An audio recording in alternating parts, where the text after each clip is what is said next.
Hey, welcome back, parents. Happy Friday to you. Today we're talking again about disciple-making parent. And so last video, we talked about how we were transitioning from just supplying some resources, kicking the soccer ball, playing with Play-Doh, to now we want to give some resources to you towards being a better family, a better parent in your home, and being a disciple-making parent. Casey, that's a really great point. And last time, we chose to ask you to read the first chapter. Now, the first chapter talked about disciple making, the gospel, and parenting. And so in that chapter, I just want to do a quick recap for you in case you weren't able to get a hold of the copy and read that chapter. But it really sets the stage for the book. And it's talking about our role as parents being the primary disciple maker in our homes. So our children, those are our biggest responsibility. And it went into the Great Commission, and it talked about how we are called to make disciples, and ultimately that middle part of the Great Commission of teaching them to obey all that's been commanded, knowing that God is with us always. And so that is a big part of what it talked about. So how do we do that?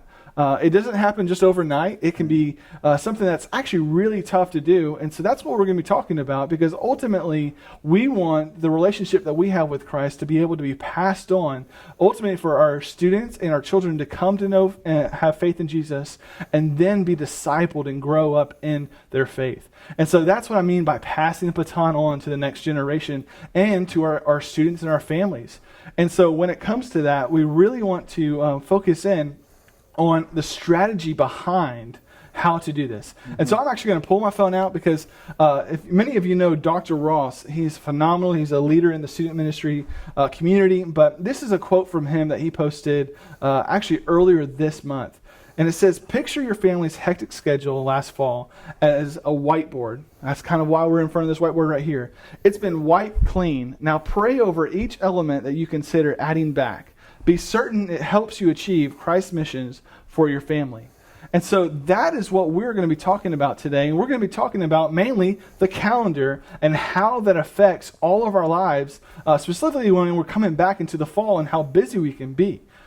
Yeah, so here's a little example calendar of what you might have had at your house. And so there's things like church. We had calendared here on Sundays, Wednesdays. Maybe we had sports practices, music practices. Maybe you had all of this. We also had vacations. I know Patrick and I had a vacation planned. It got canceled. Mm-hmm. And then we even have family time. And so a lot of calendars look like this when we were in February, maybe even early March, where they were very busy and very hectic. And one of the things we've talked about is it's been nice to just not have all of those things going on. And so essentially, our calendar was cleared not by our choice, because of the virus and all the things going on and sheltering in place.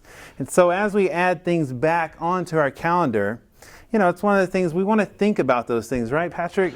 Casey, you're spot on here. And this is what we really want to do. We want to take this eraser and we want to go and erase everything that we have had on our calendar.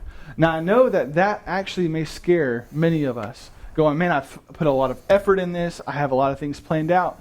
But it doesn't mean that everything is canceled. What we want to do is we want to start fresh. We want to have an opportunity where we're able to say, we want to go, okay, when it comes to church or when it comes to sports or when it comes to family time or vacations, how are those things that we do pushing our students, pushing our children to more like Christ and becoming and being able to create a deeper relationship with Christ. And so by prayerfully considering those things in the order of priority that they're in, that's whenever we're able to take this whiteboard marker and say, okay, you know what? Church is really important because of what happens here. So that's going to be a top priority. Mm-hmm. And then go down the list of saying, sports, it teaches our kids how to be great teammates and to be a team player and different things of that sort. Mm-hmm. And you know what? It happens outside of the time where it's distracting us from either family time or church activities and such like that. And so that could be a great thing to add to your calendar. But our whole goal in doing this is that we want to have prayerful consideration whenever we are adding things back onto our calendar. Because right now we have a unique opportunity with having the entire schedule that we have planned out to be wiped clean.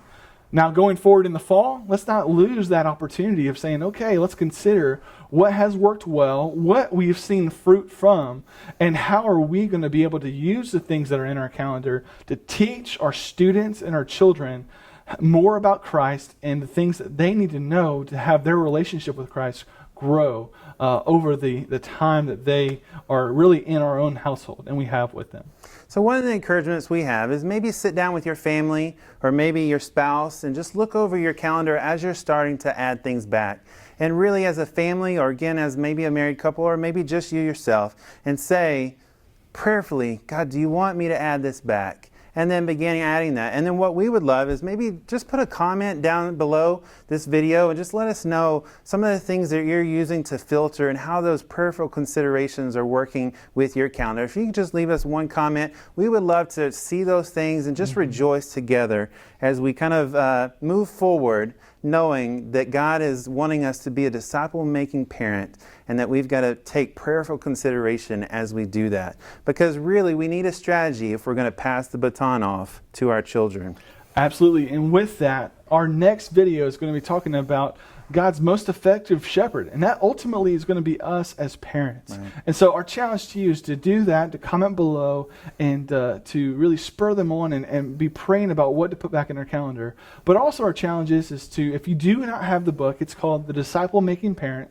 It's by Chap Bettis. It'll be in the description below. We're encouraging you to take it and to read it. Ultimately, it's just going to give you a good idea of where we're heading with some of the practical things that we want to bring in so that we can truly have a deeper family worship going forward, not just during quarantine, but to continue into the fall and the spring and ultimately for the rest of our lives so that we're worshiping the Lord day in and day out in our own homes. Yeah, so thank you guys for joining us for our video today. Again, we hope you have a happy Friday, Saturday, a wonderful Memorial Day weekend, and we'll see you back in a couple of weeks.